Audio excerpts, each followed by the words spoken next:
বালির গাড়ি নিয়ে গন্ডগোল গোয়ালা সমাজের এক পক্ষের সঙ্গে অপর এক পক্ষের। বালির গাড়ি আটক করে বিক্ষোভে গোয়ালা সমাজের নেতা নয়ন গোপ সহ গোয়ালা সমাজের মহিলারা। বুধবার ব্যাপক উত্তেজনা জামুরিয়া থানার চিচুড়িয়া গ্রামের ভাঙুলপাড়ায়। গোয়ালা সমাজের নেতা নয়ন গোপের অভিযোগ, বেশ কয়েকদিন ধরে অজয় নদ থেকে বেআইনি বালি তুলে পাচার করা হচ্ছে, তাই তারা আজ বালির গাড়ি আটকে তার তীব্র প্রতিবাদ জানাচ্ছেন।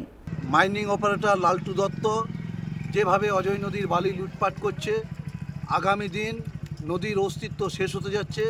অজয় নদীকে বাঁচানোর জন্যে এবং বেআইনিভাবে যে তারা মাইন্স চালাচ্ছে, কেন্দ্র সরকারের যে নিয়ম আছে মাইন্স অ্যাক্টকে, সেই অ্যাক্টকে তারা মানছেন না। অন্যদিকে অপর পক্ষের অভিযোগ, নয়ন গোপ গোয়ালা সমাজকে ভাগ করে দিতে চাইছে, তাই তাদের সমাজের মহিলাদেরকে নিয়ে এই বিক্ষোভ দেখাচ্ছেন। নয়ন গোপ মাত্র 4-5টা মহিলাকে নিয়ে পদে আমাদের ডাঙ্গালপাড়া গোয়ালপাড়াকে দুভাগ করতে চাইছে। ঘটনাকে ঘিরে দুপক্ষের মধ্যে বচসা থেকে শুরু হয় ধস্তাধস্তি।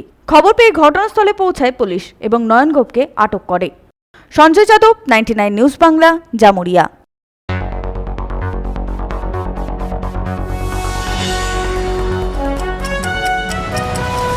আপনারা দেখছেন 99 নিউজ বাংলা।